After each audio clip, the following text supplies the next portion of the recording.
Welcome to this episode of It's Not You, but Sometimes It Is, the podcast where real senior leaders talk about the real crap they've overcome and what they've learned from it. And I know you're going to love this episode with Jessie Skelzi, the COO of Really. And I loved her authenticity. She is able to get very real and raw about her experiences rising very quickly to the COO role as a woman with young kids and all the mistakes she made. I learned so much from her and had a great conversation with her. I know you'll enjoy it. Welcome to the episode.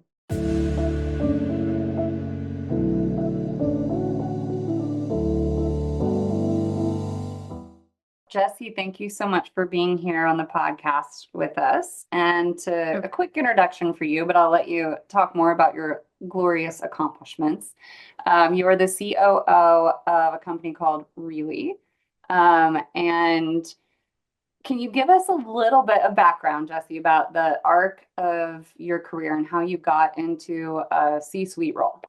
Yeah, absolutely. And thanks for having me. I'm excited to be here.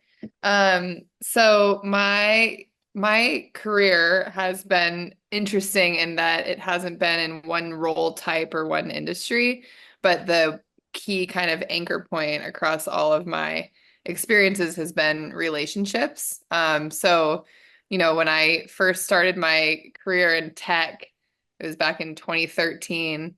And my favorite client there actually recruited me to the Zebra.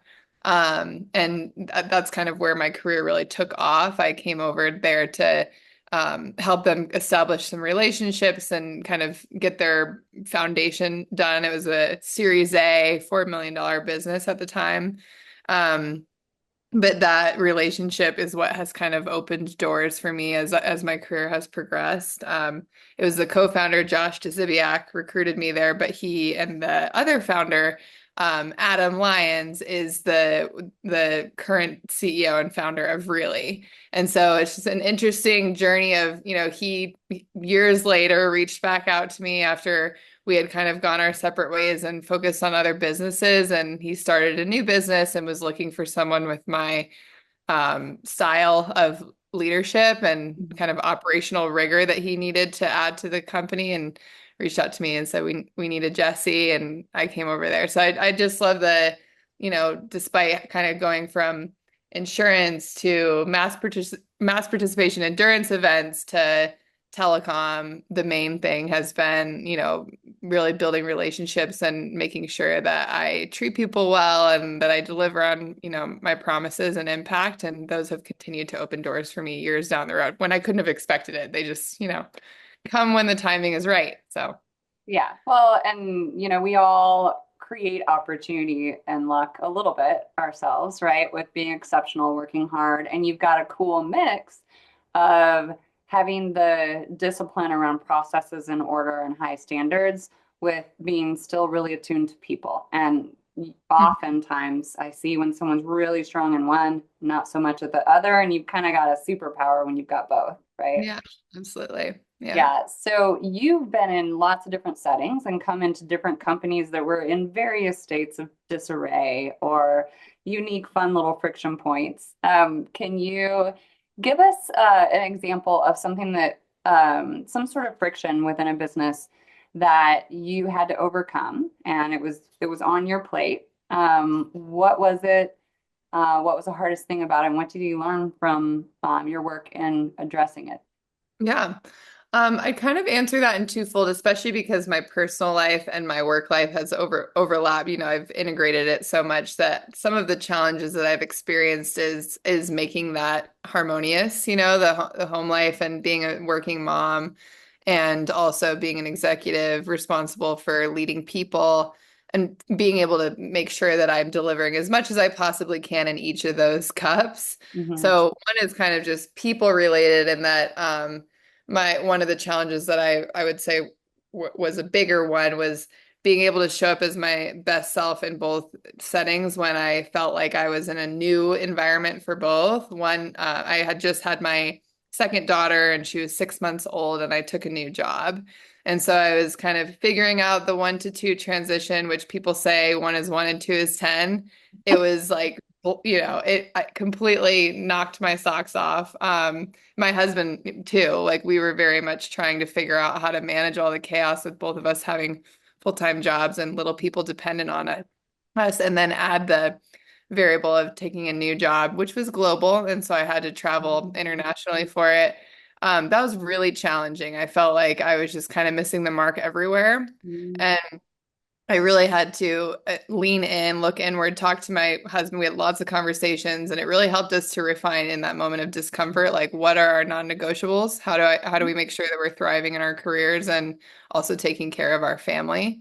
So Mm-hmm. I'd say, from a personal standpoint, that was that as I'm reflecting back on my challenges in my career, it was that moment of like I just felt like I didn't have my feet under me in any area, and therefore I felt really insecure and not capable. On the other end of it, it forced me to think through things on what's important and make sure that I prioritize things properly. But yeah, in the moment, it was really challenging. Yeah, I feel like that's not talked about enough in a really authentic way. Like women who are in really high high responsibility leadership roles in companies with a very demanding position. And we're Mhm. supposed to show up looking like we have it together. And being a mom and being sleep deprived, your brain Mhm. can't even function right, your nervous system's dysregulated, and you're Yeah. supposed to come in and take on all the problems of other people, all the problems of the company, and do it with grace. Yeah. It's tricky. And like you said, like you're not a different person at work and at home. Hmm. Who you are at home is going to transfer in to work. Hmm. Um, Yeah. and I think that's a hard conversation for a lot of people to have. And we all try to pretend that, oh, I don't have a personal life. I'm showing up Yeah. at work and I'm not carrying any of that with me. And that's just not true. And we should be able to Yeah. be more honest and show up and say, like, I had 2 hours of sleep last night and I have a sick Yeah. and I'm Oh jet lagged. yeah. So I'm not going to be at my best, right? Yeah. And just let people know that and manage it together. Totally. And it's so funny. I've had moments where I've played it to my strength now of just showing that vulnerability and making it okay to say those things. And especially being around, I've always been around more men than women in the boardroom, right? But when there are women or aspiring, the next generation of leaders that I'm now getting the chance to do some mentorship with, they've said that to me, that they've kind of picked up on those notes of, I loved that you told us that you only had 2 hours of sleep before you did that presentation, or it just Yeah. made me feel safer to be able to not, when I'm not at my best, that's okay. And we're all human. Yeah. Yeah. It ends up becoming a superpower to be able to be vulnerable and build that trust with people, even Hmm. though I think sometimes in especially male dominated business worlds, you've got to kind of lead by showing that vulnerability, even though no one else is doing it. And then it makes it double hard. Yeah, but double So rewarding. yeah, yeah. Yeah. And also for you, it's made you stand out in the crowd Hmm. and get recruited into all these cool roles at cool companies. Yeah. So as a COO, I know part of what you have to do is support people's optimal performance with all kinds of stuff, from systems and tools, but also culture. Hmm. And I love the adage, culture eats strategy for breakfast, right? So can you give us an example of some cultural friction or people problems that you have had to really figure out how to address? What did you do and what did you learn from it? Yeah. Have you read Five Dysfunctions of a Team? Yep. So Lencioni. that book was, what'd you say? Lencioni. I Uh-huh. forget. Yeah. Yeah. And I think we may have talked about this briefly in our last conversation, but yeah, that book kind of helped to explain what I had been observing of, you can have a great business idea, you can have a really talented team, but if the team is not gelling together, then you won't hit your objectives. And during my time at the Zebra, we kind of went through this journey, especially in the growth phase of the business, because I was there from Series A to D, and we exponentially grew the business from 4 to 100 million in a few years. And so there was a lot, and we added a lot of people. We went from when I first joined, I think we had about 30 people, to by the time I left, it was around 400. And, of course, when you're leading a lot more people, it's a lot harder to get everybody on the same page on Mhm. the strategy front. And from the cultural angle, um, we learned that, if we don't have that foundational piece of the triangle from that five dysfunctions of a team of trust, then results won't happen. And so I felt like I learned a ton just going through that with the leadership team. And it was really eye-opening to all of us to, okay, let's make sure that we have that baseline layer of trust so that we can feel vulnerable enough to make mistakes. And I can't remember what was it? Fear of conflict, lack of commitment, no accountability, and attention to results.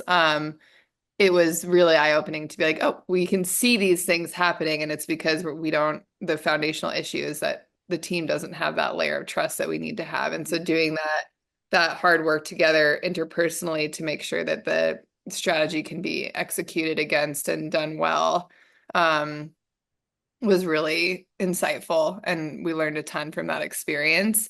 I'd say, over just kind of building on that, I've observed, healthy cultures and unhealthy cultures. And also this was all happening during COVID times and going remote, and there was so much happening, in the world at that time that it was, showing up authentically to build trust. Like that's where I kind of really leaned into my strengths. And we did Myers-Briggs, and I learned I was an ESFJ, which I was the only person on the exec team with a feeler, and except for our head of people, which makes sense. But I really leaned into that to like make it so that I could be an approachable executive for the team, Mhm. where they felt like I'm in a safe space and I can be vulnerable and I can Mhm. learn from or share some of the struggles that we're up against instead of feeling like we have to have it all right all the time. And I think that, continued to, if you set that tone at the top, it Mhm. trickles down, right? Like the tone that's set at the top is whether positive or negative, definitely trickles down. Yeah. Yeah. Okay. So you just made me think about how like culture really does trickle down. It starts at the top and it's usually a little bit more subtle in that, oh, okay, this is how Jessie shows up. So I am able to do that and I want to do that more. But also sometimes as leaders, we do things that are not optimal and it gives everyone else permission to do that, right? Mhm. So I wanted to ask, sometimes we learn how we want to lead by watching other people not doing it well. So Yeah. what were some takeaways for you in watching the behaviors of other leaders that you learned essentially from a bad boss about how you didn't want to be? Yeah, yeah. I'd say, and I've continued to do this when I'm giving critical feedback. The way that I've learned to be a good boss, if hopefully people call me that, most people call me that. I've gotten that feedback. But the way that they've shared that with me is that they've been able to they give me critical feedback and I receive it and I take it as a gift, whether that be for my direct reports, my peers, or my boss. Mhm. I don't take it personally, right? And so I think, and I've always been, I think it's really important to have humility as an executive leader. I still haven't had a moment in my career where I'm like, I got it all figured out. I'm good. Like, I don't need any more training. I don't need any more advice, no more feedback. I'm solid. I still know that I'm imperfect. Um, but in those moments where I have been given feedback, I really truly have taken it as a gift. And so when I give feedback to folks too, I want to see you be better. And you can either take this as a gift or you can take it personally and not respond to it. And I think the bad bosses, from what I've seen, are either one of two. They've never been given that gift of feedback. Maybe there's not that hasn't been that environment for them to actually receive it. Because I've actually been a part of executive teams where they're not doing 360s. And I think those are so important when you do that. I think it takes time, but it's very worth it. Um, or they've been given the feedback and they don't believe that they need to change or they can't change or they won't change, right? And so, um, you see kind of bad bosses. The ones that I would call the worst bad bosses are the ones that are, 50 or 60 and they have these traits that they've like continuously been reinforced by their peers are okay and they're not, versus, a bad boss who's somewhere in their 20s to 30s. They're new, they're figuring it out, right? They're a new manager. those are more excusable things that are behaviors versus somebody who's a full-blown adult and is still doing things that they've probably had opportunities to be better at and just have chosen not to be Mhm. better. So I think for me, it's just knowing I can always be better. Um, and then some of those traits that I've seen is, making sure that I show empathy to my team, that I'm consistent, that I'm measured, like that when they come to me, I'm not scattered. I'm being clear in my direction because they need that, right? They need signal. Mhm. And of course, I don't want to be nitpicking but they need to have like something to anchor to so that they can be creative with how they are going to execute against whatever we need to do. And so, yeah, those are some things on the positive side that I've learned from bad bosses. That I'm like, I need to, be consistent, be measured, be empathetic, show support, empower my team. All those things Mhm. I've learned from having people that haven't always done that for me. Yep. Yep. Well said. I was talking to an executive once who said, if you want to be a leader in my company, you have to be an adult. And there's a lot of people in adult clothing that are not quite there. It's not about age, Totally. right? Yeah. So when I'm curious because you've been in companies that have been growing a lot and you have had to focus on growing a high performing team. Hmm. And even coming out of some phases of instability or chaos with a team. So what I'd like to hear about something that ended up being kind of a daunting task or problem that you've had to face that you didn't even expect would be there or be so difficult when you're creating these high performing, growing these high performing teams. Hmm. Yeah. It's so hard to pick just one because there's so many different angles to that. But I'd say some of the things that I've learned are important in growing a high performing team are, especially coming in as a new exec, is being quick to get a lay of the land. Like something that I've always tried to stay consistent with and as I've, taken on roles at different companies is, and actually this is feedback that I've gotten in the past, is that I don't test my assumptions. So Mm. in early in my career, it was, test your assumptions. Make sure that you have enough context to be able to execute again. If you're going to change something, make sure that you know that you have enough detail to make those changes. And so I've taken that to my roles and okay, get a good like lay of the land, get good context, try to have as many conversations as possible to understand what is the current, state of the business that I'm coming into. And then kind of pair that with my background and skill of what have I seen work in other companies and how do I apply those principles to a new company. It may be different. The model can be entirely different. The industry is entirely different, but you can apply principles pretty consistently across businesses. And I'd say that, making sure that the number one thing as a leader is to give them a goal, like make sure they have clarity on what we're trying to achieve.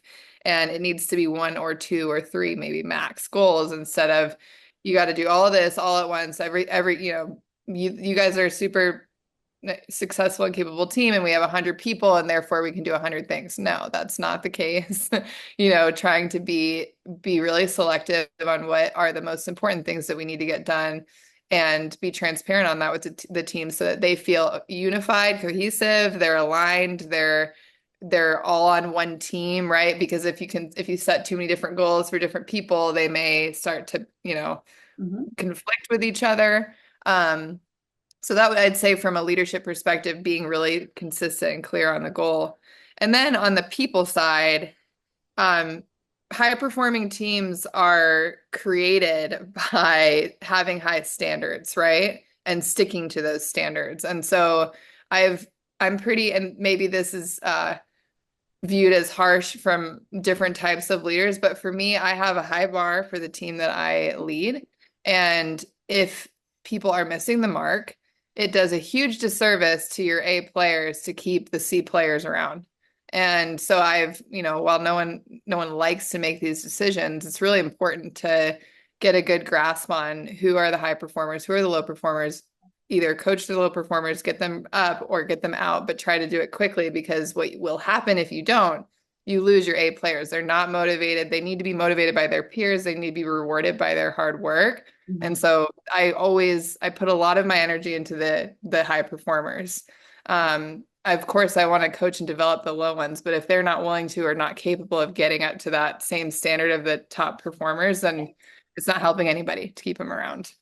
Absolutely. Yeah. And that it's incredibly demoralizing for people who are really driven and engaged to have to carry the weight of someone and have you as the leader not doing anything about that. Right. It's 100%. very, very demoralizing. Yes. So, Jessie, I'm going to totally take advantage of your willingness to be vulnerable and ask a tough question. Okay. So, you know the saying, sometimes we're our own worst enemy. Can you Mhm. share with us a learning moment that you had when you realized that the problem wasn't so much out here, but more within you? Some sort of approach you were using that wasn't working, a mindset, or even a personality quirk of yours Mhm. that was getting in your way. What did you learn and carry forward from that experience? That's a good question and a really interesting topic. I'd say just what comes to mind first was my time at the Zebra. I took on the agency side of the business, which was much larger, and I had never run an agency before. But I was chief commercial officer at the time, and we decided to move our kind of B2B side of the business and our B2C side of the business into one umbrella under me and working closely with the VP who had built his career running agencies. And so he knew the ins and outs of it. And I did not. And he was quite a bit older than I was. And so there was a bit of that kind of like us figuring each other out and him feeling like he can learn something from me and I'm feeling like, I can learn something from him and making sure that there's a safe space. And I would say that I didn't do it super well at the time. I felt so much pressure to get that business. One of the issues that we had was just there was poor visibility into the health of that business. The data was all over the places and spreadsheets, and that's just how they had always done it. Meanwhile, we had the B2B side of the business in Looker, and it was, you could refresh your tab and everybody can see how that side of the business is performing. You can't see the other half. And so I felt I had this kind of like wall of visibility for myself, but for the rest of the executive team. And the ask to me was, we need to make that part of the business a lot more visible so that we can make the right decisions on it. And one of the things that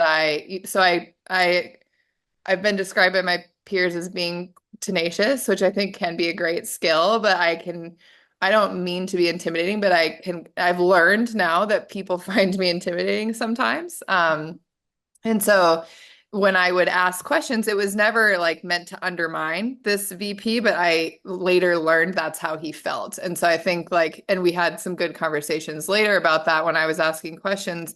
It was really just seeking understanding because I was taking on an entirely new part of the business that I was very unfamiliar with.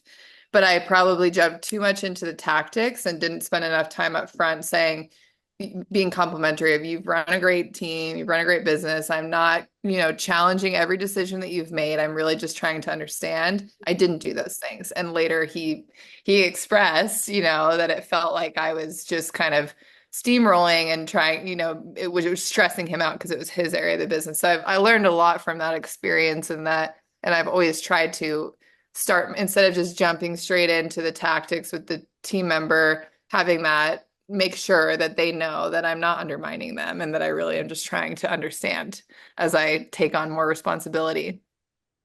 Yeah, yeah. I too, I remember the first time someone told me I was scary. I was like, well, that's ridiculous. I'm not scary. I'm the nicest, sweetest person in the world. I have this open door and I'm always fun and accepting and warm. No, you're scary. Like it's My really hard husband to tells me learn. that. It's hard He's like, to yeah, really, yeah, learn like how you're coming off to other people when you have yeah. a very different image of yourself. And I'm always a little surprised when I make other people defensive and have had to get a lot of skill around communicating in ways that were a little more thoughtful and welcoming. So Yeah, yeah. absolutely.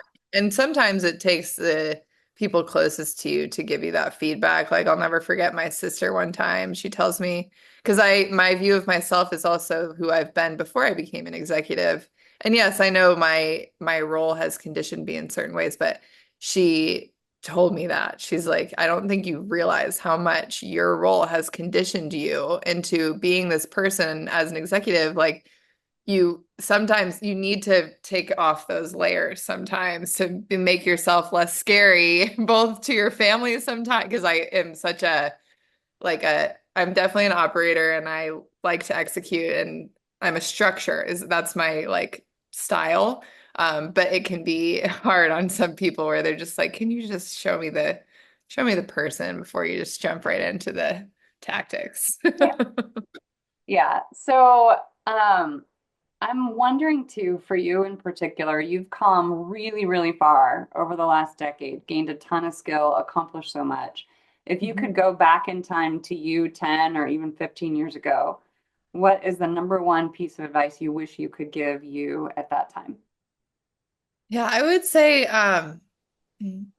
not to feel like I have to have it all figured out and to be so hypercritical of myself to where I would get myself in these cycles of extreme stress, just purely from the pressure that I was putting on myself. Mhm. And I think, as I've gotten older, knowing that like it is okay to have skills that you haven't yet developed. And it's okay to not be perfect the first time you have to speak in front of the board, or the first time you're speaking at a conference. All those moments, um, I would kind of reel from that stress of like, how do I, because I'm an achiever personality too, and I feel like I have to get it right the first time. And the reality is you just can't. Like, I think if I had known it will get better and easier over time, like and just trust that it will. I think I would have saved myself a lot of stressful moments that I'm probably paying for now later because that stress hormone definitely causes, issues down the road. Finding ways to just like manage that stress better. I wish I would have done more of.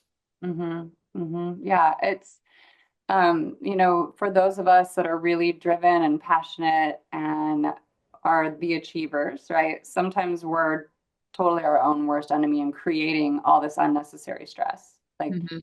I was just having a conversation today with very high achiever, high skilled, and I asked him, I was like, do you think that there's a world in which you could be performing at the level that you are, but not be beating yourself up and stressing yourself out so much, right? And he was like, I don't even know how to answer that question because Yeah. sometimes we don't even realize what we're creating in our own little frenzy. And Mhm. it takes hindsight to look back and say, much of what I was experiencing, I created. Well, So, and I think, especially as you get into positions of leadership, the moments where that stress was relieved was when I had peers or bosses around me that would just give me a little bit of feedback when it was good. Like, you are doing such an amazing job. Like, because I would just always be thinking I'm missing the mark. I'm not doing as well as I know I could be. But then having the lens of the person next to me or above me that's like, no, you're doing great. I love to tell this story about my boss at the Zebra, Josh. I would doubt myself a lot early on. I started there at 25, and so there were a lot of things that I just didn't know. My gut told me this is what I should be doing, but I didn't have any past lived experience to say this is what I should be doing from an operational perspective. And I would tell him this is what I'm doing, and he would just say, WWJD, what would Jessie do? And he's like, your gut is right. Like, just I trust you to go do that thing. That's why I hired you. You're gonna do great.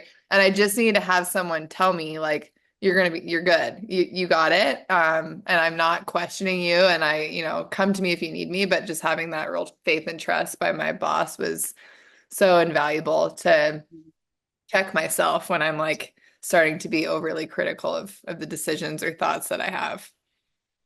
beautiful, beautiful. That's great advice for all leaders, even those of us who've been leading for a long time, to remember that people need that affirmation. Mhm. Even when you think that they know they're great, they can still hear it. Totally. Yeah, Yeah, absolutely. yeah. Well, Jessie, thank you again for sharing your time and all these little golden nuggets of wisdom with us. It was a pleasure talking with you. It was so much fun. Yeah, I loved taking the time with you, and I'm excited to stay connected.